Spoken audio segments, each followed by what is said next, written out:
Assalamualaikum warahmatullahi wabarakatuh.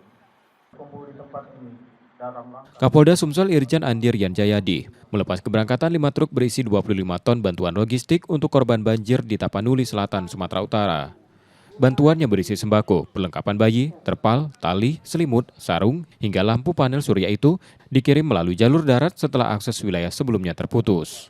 Kita mengirim bantuan-bantuan dalam bentuk kebutuhan sehari-hari, pakaian, popok, kemudian pampers untuk orang dewasa, dan termasuk yang paling utama karena kami monitor juga di sana itu kan sebagian besar masih terputus jaringan listrik. Oleh karena itu bersama rombongan tadi itu kita kirimkan juga 150 unit lampu emergensi bertenaga surya. Pengiriman bantuan turut didampingi tim penyelamat, kesehatan, dan trauma healing dari Bidokes serta Brimopolda Sumsel untuk membantu penanganan para korban.